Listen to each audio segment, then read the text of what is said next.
It's Pastor Chris with my brother C Single. We're bringing wise words. Yeah. Hey yo, some MCs like to brag, they like to boast, they like to talk about who got the most materialistic value. Must I remind you, can't take none of that with you. Much respect to those who come correct and never neglect the focus on family. Father, mother, sister, brother, love is the message we bring to others. Welcome back to Wise Words Community Table with yours truly, Pastor Christopher D. Annan. Mobile Bay, and my mother spotted this elderly lady standing at the corner, and she said, "Donnie, I want you to go up to this lady and ask her if you can help her cross the street." And I thought, well, you know, I'm 8 or 9 years old. I figured I need help crossing the street, you know. But so anyway, I went up to this lady and asked her if I could help her cross the street. And I got her hand, and we walked across the street. She was kind of wobbly, and when we got to the other side, she thanked me, and my mother said, "Well, how did that feel?" And I said, "Well, you know, I really wasn't sure what she meant, but I was thinking, how did it feel?" Well, you know, her hand was shaky and old, and she was kind of wobbly, and she said, "Well, how did that make you feel, helping somebody?" And I thought, well, you know, it made me feel good. And that was, that among other experiences that I had in my life, I think helped me pivot toward public service. Wow. Now, not too long ago, Governor, I saw you at a homegoing service. Do you remember that? I saw you there. Yeah. We met. We saw each other at E.J. Bradford's Jr.'s homegoing service. That's the young man that was the innocent black young man that was shot by police in the Galleria Mall. And you know, first and foremost, let me say that I really looked to you as really having a heart for people when I saw you there. I mean, a lot of times people do things to be seen, but I saw your heart, and I saw, Governor, I saw the authenticity of your concern for people. That was a sad, very sad occasion, and a lot of people came out, black and white, for that service. We need answers. We need answers to why are we consistently, we go home, we turn on our TV, we're seeing so many young black people, young black men, innocent, mind you, focus on the word innocent, that are being shot and killed by law enforcement. What's going on? What is your take on that? Well, my take is that each situation is different. But, you know, when you look back over the last couple of years, when we see innocent men and women being shot by police, one strangled in New York, another shot in the back as he was running away. Right. And EJ, who was, from what we can tell, was a hero. Yeah. Trying to stop the violence and protect people because of his training, military training, was then, as a good Samaritan, innocently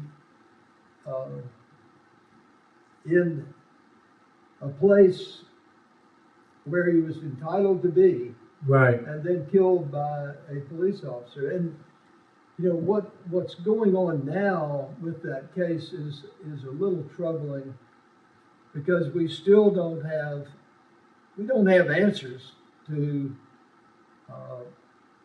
why the police officer decided that EJ was the one who had committed the crime. I mean, there was no evidence of that. The only thing he had was a pistol, but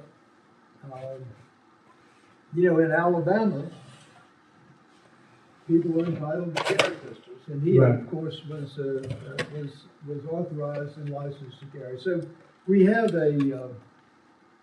You asked me why. I think there are two basic reasons. One is just pure race. Okay. That sometimes people are raised with the wrong image of others and have that embedded in their minds. You asked me about, and the second reason is improper training. That the police departments around the country.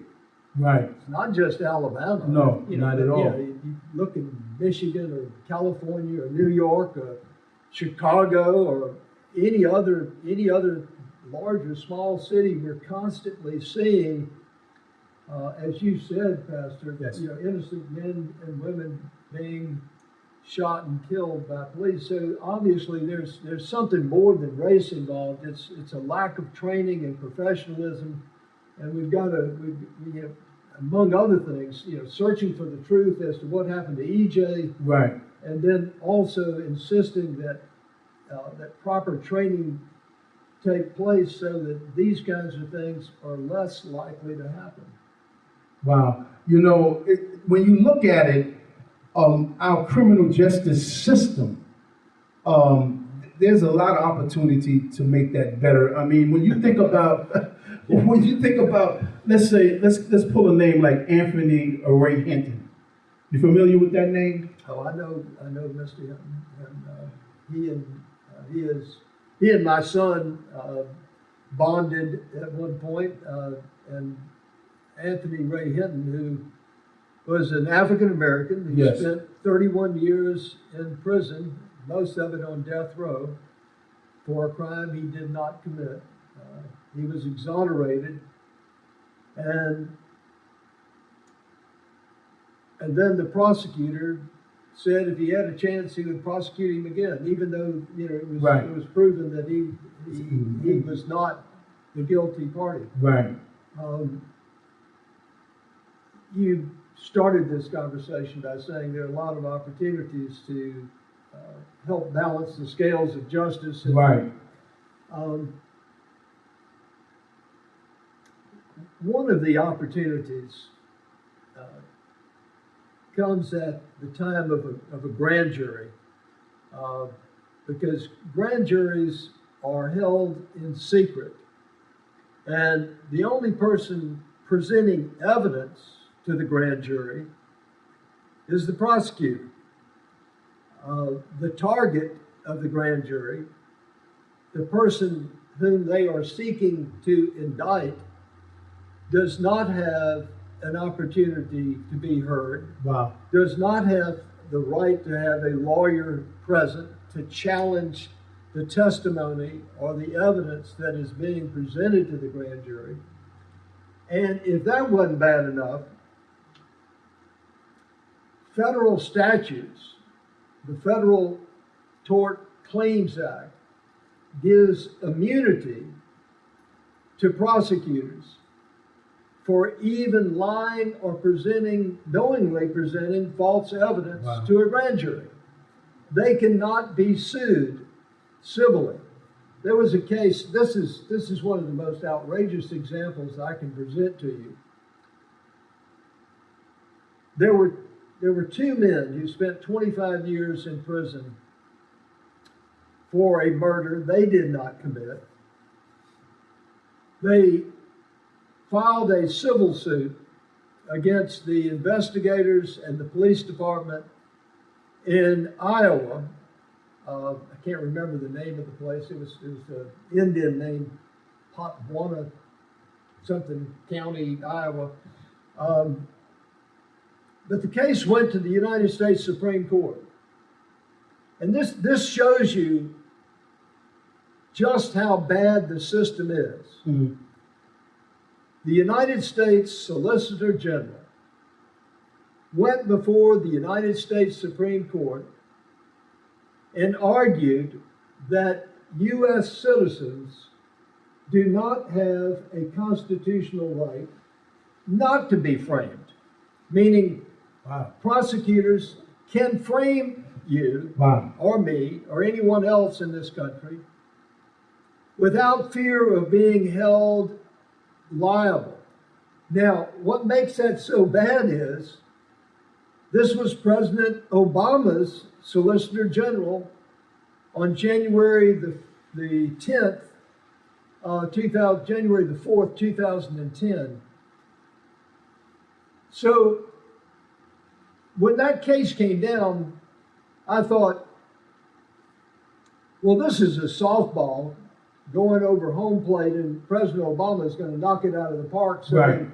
you know, maybe in Russia, you know, you can treat people this way, but not in the United States. But sadly, neither he nor Eric Holder spoke up to correct the United States Solicitor General, whose name was Elena Kagan, who was later appointed by President Obama to the United States Supreme Court. So when you talk about criminal justice reform,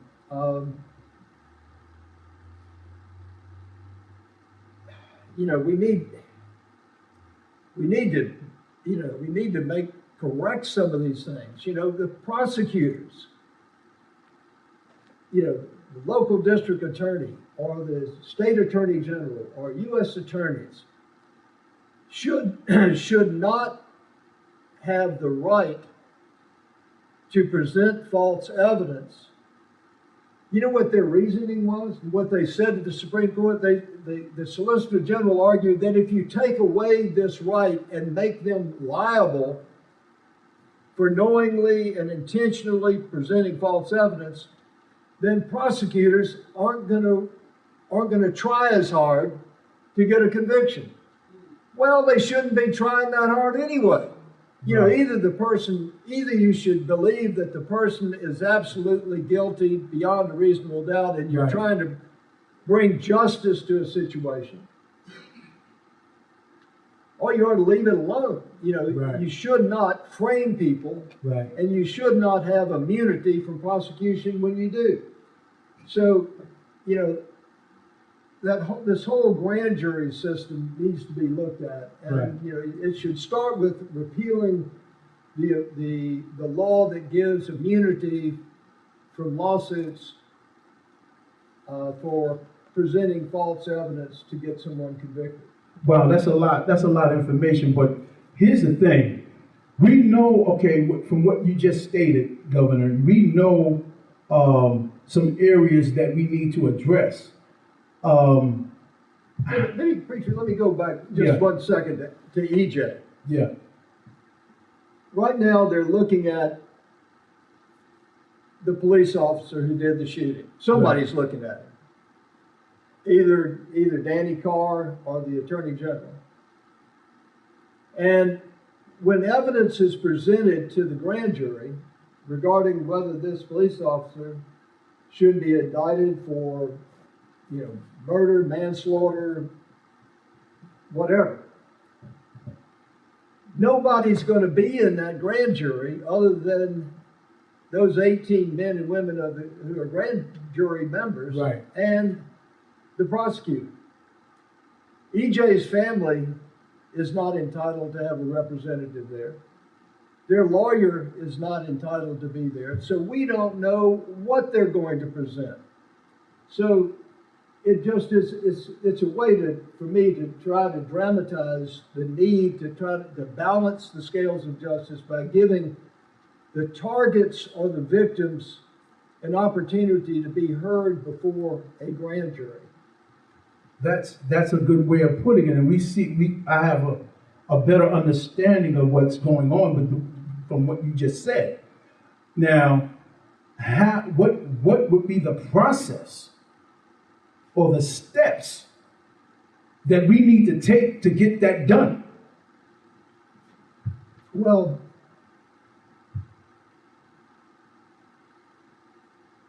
you know, it generally generally starts with leadership of, at the top, either the president or the governor or both of them, arguing before Right. the state legislature or the United States Congress, or somebody in Congress saying, we've got a problem, we need to fix this. And, at this point, they recently passed something called the First Step Act, which is a first step in a positive direction toward making minimal changes in our prison system, federal prison system. But, frankly, while I applaud what they did, it's just a drop in the bucket. It's Right.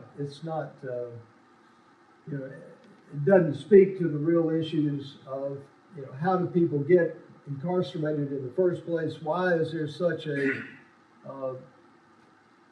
rush to judgment when it's a young black man or young person who, gets incarcerated? And then you have these people, with enormously long sentences. I was in prison with a man named Juan Garcia, obviously from background was Mexican, but he had lived in the United States most of his life. He was picked up on a marijuana charge, a half ounce or more of marijuana. He was given a felony, given probation, 1994, I think it was. And then in 1997, he was picked up again, half ounce of marijuana, another felony on probation, picked up in 1999. No amount charged in marijuana, but they charged him with a marijuana conspiracy. And because it was his third felony, they did what they careered him out, gave him a 25-year to life sentence. He had served 19 years when President Obama let him out. But it just shows you that the absurdity, as you well know, of the types of sentences that are handed down when young people get caught with, Right. Some minimal amount of cocaine or, Right. or whatever. And it's, we hopefully we'll get to the point where we are talking about sentencing reform as well as what they did just recently, which is to try to encourage men and women in federal prison to take more educational courses. But that's another subject that I can talk to you about. But here's the thing. When these type of situations, when these type of issues arise, and people see them happening, everyday people on the grassroots level see these things happening, innocent people getting these long, when this stuff happens, my thinking is, there has to be a group of people, politicians, out there that says, something has to be done about this, and we have to take responsibility. One of the things that I'm called to do by God is to take on responsibility. A lot of people are just not taking responsibilities to make things better. How do we, one thing about a bad situation, just like in the case of E.J. Bradford Jr., that's a tragedy. Me and you talked about that when we were at the homegoing service. That was a tragedy. But here's the thing, it did bring to light a need for us to do better. We got to do better. So it highlighted it. A bad situation, a bad thing happened so that we can all see how bad it really is.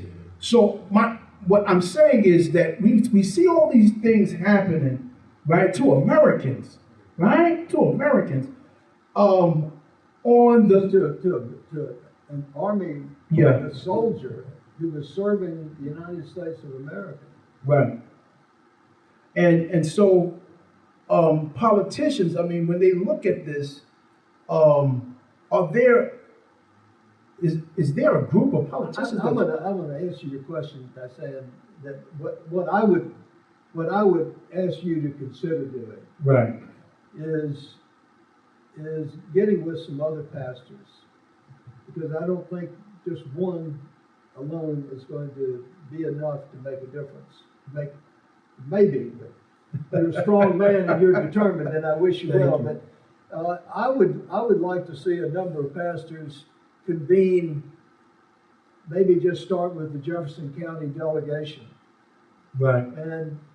and pose to them the same question you posed. What can be done? This is wrong. It's got to stop.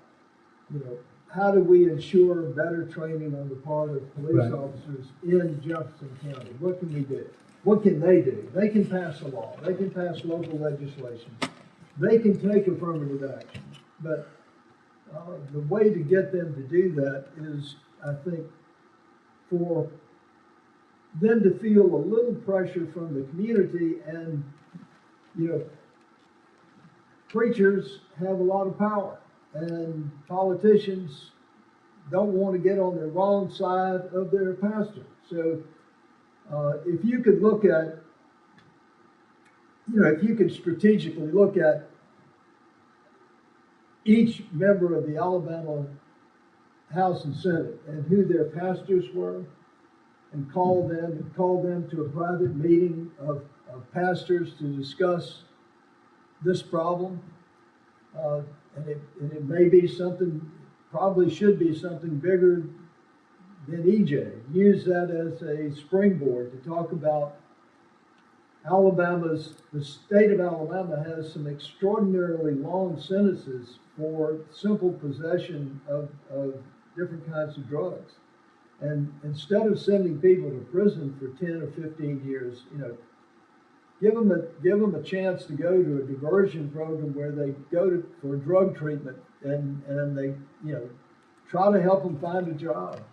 Wow. So there's some things, but it would. I don't think you can leave it to the politicians alone. Yeah.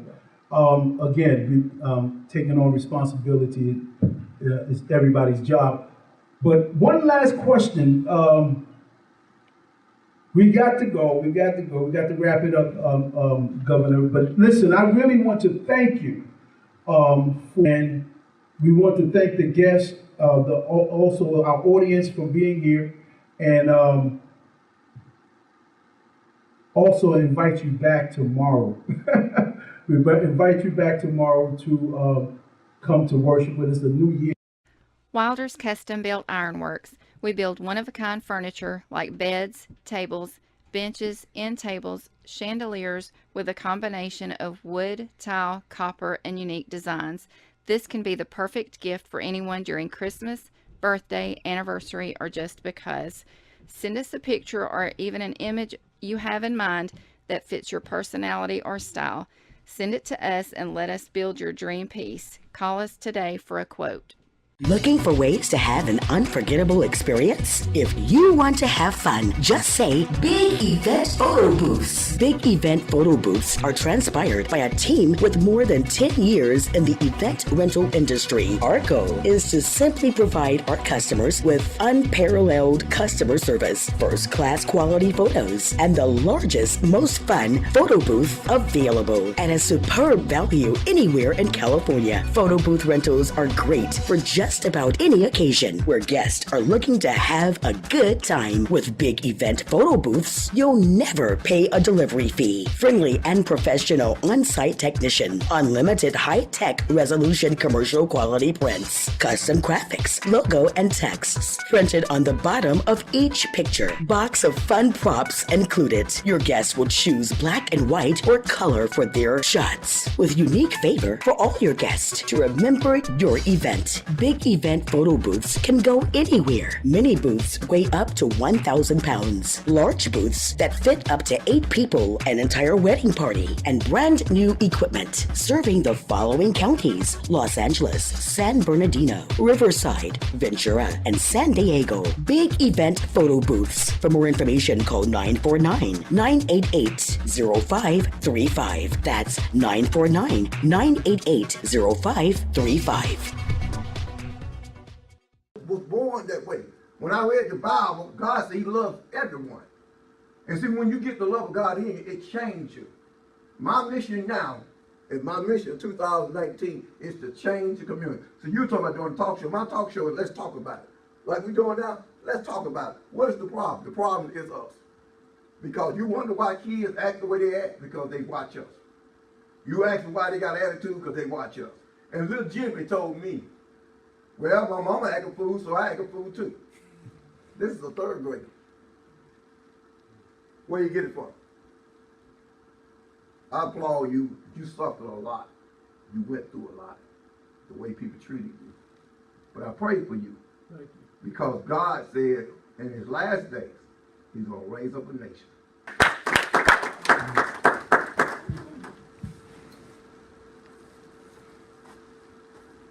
How y'all doing today? Good to see you, Governor Siegelman. I had experience being in the system as well, and one of the things that being in there is there's really no programs or real. They don't prepare the men to come back to be in society. You're And absolutely right. they're, having friends that have gone through that. Now I paid my debt. Now I run a heating, working to build heating and air company. I work for a company, but we need to. It starts here on the streets before these guys get to the point to where they have to turn to crime. The education is poor here. There's no families. There's nothing for these kids to do. So, me and a couple of my guys, we've been working on programs with music and, things to get them out the streets, give them something to do, something to look forward to. So it doesn't just start in the prison. That's where we're trying to keep them from going. But in there it's nothing. You go in the same way, you come out the same way. We want to thank the former Governor Don Singleman for coming to the Wise Words Community Table show, and we really appreciate him taking time out of his busy schedule to come down and join us. But next week, our special guest will be David C. of the Temptations Review. He'll be right here, and we'll be talking to him about all the things that the Temptations have done and the history. That's a major group in our in Afro-American history, and we want to definitely be here to find out what he can bring to the table. It's Pastor Chris with my brother C. Single. We bringing wise words. Wise words, wise words, wise words going worldwide. Wise words, wise words, wise words going worldwide, yo. Wise words, wise words, wise words going worldwide. Wise words, wise words, wise